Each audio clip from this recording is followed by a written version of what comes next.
David Campbell is diving for clams among the coral reefs near Groote Eylandt off the Arnhem coast. Giant clams are one of many oceanic delicacies on the island. The surrounding sea is a bountiful source of food for the local people, and it holds important cultural significance. It holds our identity and our culture, so looking after the bush and also the ocean is really important for us. But this pristine region is also rich in minerals. One of the world's largest manganese mines, GEMCO, has buoyed Groote Eylandt's economy since the 1960s. Other miners are now looking underwater to cash in on the manganese deposit. Large amounts of the valuable mineral are believed to stretch out from the existing land-based mine. In the area directly to the west and north of GEMCO's mine, Northern Manganese will be using several marine exploration techniques to map the sea floor, followed by a drilling program. The geological theory behind that was that the Groote Eylandt deposit actually was under the water in the seabed and traverses back to the mainland. We needed to test that theory, so hence we applied for those exploration licences. But the island's elders are opposed to seabed mining. They stepped up their fight last year when the federal government granted a licence to survey the area. Not only that I think for the people, but I think about fish, what crawling under the sea. And the sea is very, very important because we live with sea. It's danger for us and danger for animals rich in the sea.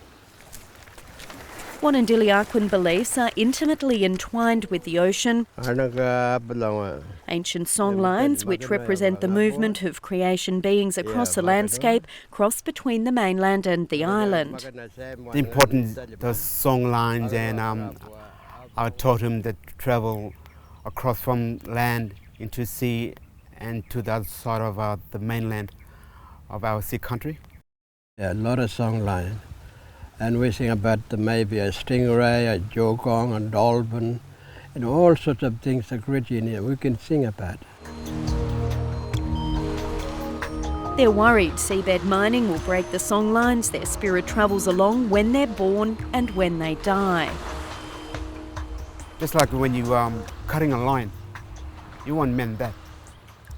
You won't mend it. It'll be like that, and forever we won't exist. In March, their cry for help was heard when the Northern Territory government placed a moratorium on seabed mining in coastal waters for 3 years. The government cited a need for more research.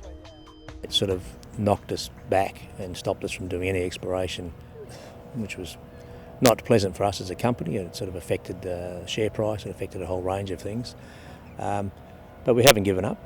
We need more data and more information. We need some experiments to be run before we have a really good understanding of exactly what we're dealing with. Seabed mining occurs in a few places around the world, but it could become more widespread. A deep-sea mine off the Papua New Guinean coast was given the green light in early 2011. In the UK, in Japan, in the US, they've been mining sands and gravels for quite a long time now. Around Australia, though, we have a very small seafloor mining industry, and we know not a lot about the potential impacts. There's been a surge in the number of companies staking out tenements over Australian waters, including 26 applications in the Northern Territory. But we would use effectively a barge with a dredge on it, a cutter dredge, which effectively breaks the material. There's a sucker head which removes the, say, 1 to 2 metres of sediment, and then you can use an excavator mounted at the front of the barge which actually just digs out the material, depositing it back into a barge. One group that is interested in seabed mining is from Blue Mud Bay, just across the water from Groote Eylandt. Oh, just to look at what manganese or what minerals under the seabed, and to look at what economic development that we can achieve for my people. I didn't have to chase these people, they actually came to us, knocked on the front door, phone calls. So I was pretty surprised and quite frankly I'm very pleased to be working with them. Traditional owners from Blue Mud Bay are calling for the Northern Territory government to lift the seabed mining moratorium. Because that's actually stopping us from moving forward and giving us a chance to close the gap in our own way. People shouldn't tell us how we should close our gap.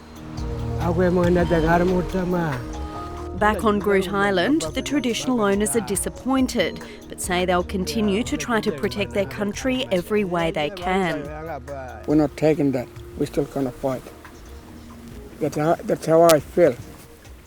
That's the area that the research has indicated would be good for putting the sea claim in over. The Baniyala Land Council, which represents Groote Eylandt's traditional owners, has linked with the Northern Land Council to lodge a native title claim in an effort to prevent mining. The council is also working to secure national heritage status and declare an Indigenous protected area over the sea. We are protecting many ways for the future of our youth and our country and our sea land.